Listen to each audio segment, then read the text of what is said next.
Good morning to all of you and welcome to your channel GK face current में। Guys आज date है 5 फरवरी और जानेंगे आज 5 फरवरी से डेली मॉर्निंग वाली वोकेब जिसको हम 8 o'clock पर डिस्कस करते हैं।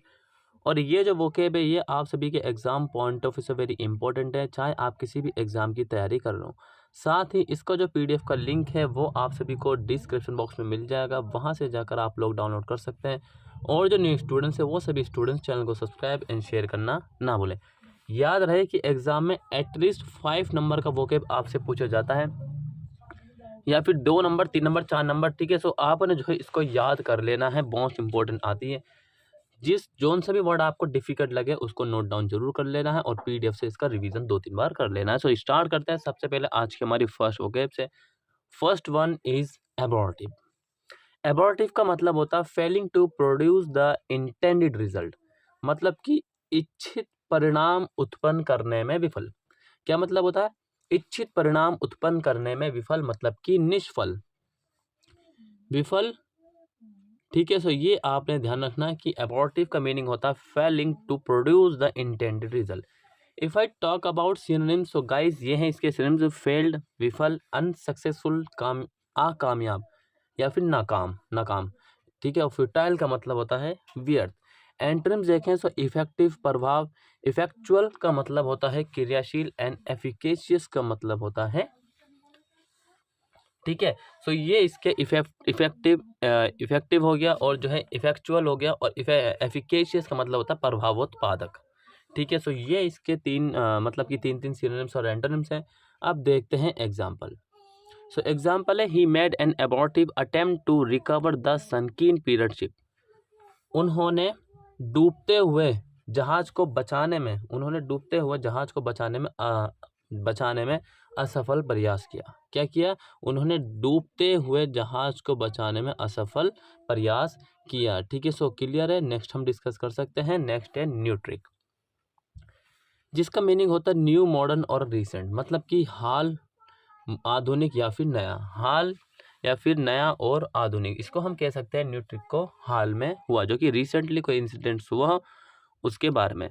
देखिए, अब देखें तो इसका सिनोनिम्स क्या है। तो इसका सिनोनिम्स है लेटेस्ट, मतलब कि जो कोई मोबाइल है उसका लेटेस्ट वर्जन, ठीक है, या फिर नया, मॉडर्न, आधुनिक, एंड रिसेंट का मतलब होता है हाल ही में।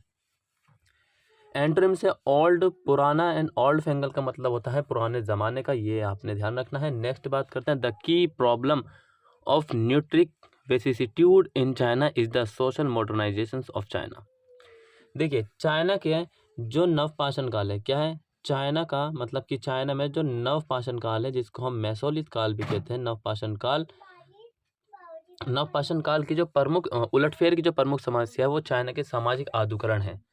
नवपाषाण काल जिसका कार्यकाल होता है 12,000 साल से लेकर इसको 10,000 साल मानते हैं, और इसी काल में ही कृषि का उत्पादन हुआ था। तो ये हिस्ट्री पॉइंट ऑफ व्यू से ये एग्जाम्पल इंपॉर्टेंट है, इसको आपने नोट डाउन करना, और साथ ही याद रहे कि डेली आपने एक एग्जाम्पल और बनाना है। सो नेक्स्ट है प्लग, मीनिंग है स्पिरिटेड एंड डिटरमाइंड करेज, दृढ़ संकल्प या साहस, दृढ़ संकल्प या साहस। सो प्लग का मीनिंग डायरेक्ट हिंदी मीनिंग है साहस, लेकिन अगर समझने के लिए मीनिंग को चेक करें तो स्पिरिटेड एंड डिटरमाइंड करेज, ठीक है।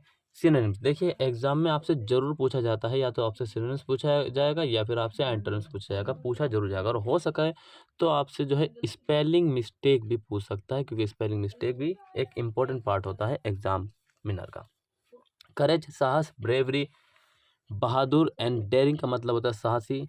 एंटोनिम से टिमिडिटी, कातरता, कावर्डाइज का मतलब होता है कायरता। क्या होता है? कायरता, ठीक है, क्लियर। नेक्स्ट देखते हैं, she showed a lot of pluck in dealing with the intruder. उन्होंने घुसपैठियों से निपटने में काफ़ी ज़्यादा क्या किया? साहस किया। क्या किया? उन्होंने घुसपैठियों से निपटने में काफ़ी ज़्यादा प्लक कहा। क्या कहा? प्लक किया, ठीक है। नेक्स्ट है एफॉरमेंशन। एफॉरमेंशन जिसका मीनिंग है डिनोटिंग अ थिंग और पर्सन प्रीवियसली मेंशन, पहले बताए हुए किसी चीज़ को नकारना। डिनोटिंग अ थिंग और पर्सन प्रीवियसली मेंशन, पहले बताए हुए किसी चीज़ को नकारना, पहले मतलब कि पूर्व कथित, पहले ही बता दी। सिनोनिम्स देखें तो इसका सिनोनिम्स है फॉर गोइंग, फॉर गोइंग का मतलब होता है ऊपर बताएगी, फॉर नेम, पूर्वानुमान, एंड फॉलोइंग का मतलब है निम्नलिखित, और सब्सीक्वेंट बाद में, एंड सक्सीडिंग का मतलब होता है सफल। सफल व्यक्ति बेहतर होता है, कहने की बात है कि जो असफल है उसको एक्सपीरियंस मिलता है, तो वो क्या वहाँ पे नहीं होता, वो भी उसी पोस्ट पे होता है जिस पोस्ट पर असफल व्यक्ति। सो कोशिश करो कि ज़्यादातर हमेशा सफल होने की, क्योंकि ये नहीं सोचो, क्योंकि देखिए अगर आप ए में मतलब असफल हो गए तो भाई बी में तो आप बी में भी थोड़ी ना असफल होंगे, बी में तो आपको सफल होना पड़ेगा ना कहीं तो सफलता ही एक मेन मोटिव है आप सबका, कि बिना सफलता के, बिना सक्सेसफुल के कुछ नहीं होता। चाहे आप किसी फील्ड में ए में फेल हो गए लेकिन आप बी में तो पास हो गए, तब भी तो आप सक्सेसफुल है, या फिर आप पूरी लाइफ अपना अनसक्सेसफुल की तरह नहीं उसको बता सकते। सो नेक्स्ट है एग्जाम्पल देखें। So the information books are doubtless the most theoretical of area. कहने का मतलब यह है कि उपयुक्त में निसंदेह कृति की जो मतलब कि कृति की जो किताब है वो सर्वाधिक सैद्धांतिक है। ठीक है, क्या है? सर्वाधिक सैद्धांतिक है। सो आज की जो वोकेब है वो हमारी यहीं तक थी। उम्मीद करता हूँ कि वोकेब इन्फॉर्मेटिव लगी होगी, साथ ही आपने कुछ न्यू सीखा होगा, और ये इंपॉर्टेंट है और एग्जाम पर्सपेक्टिव से आपको 5 नंबर 4 नंबर में मिलेगी। इसी तरह की क्लास के लिए आपको चैनल को सब्सक्राइब करना पड़ेगा और साथ ही शेयर करना पड़ेगा। और याद रहे फ्राइडे और सैटरडे मोस्ट इंपॉर्टेंट क्लास आती है। कल आपने सैटरडे क्लास देख ली थी। अगर किसी भी एग्जाम की नोटिफिकेशन अगर आती है, ठीक है, उसको भी आपको करा दिया जाता है। तो तब तक के लिए till end take care, all the best, have a nice day, thank you for watching this video all of you.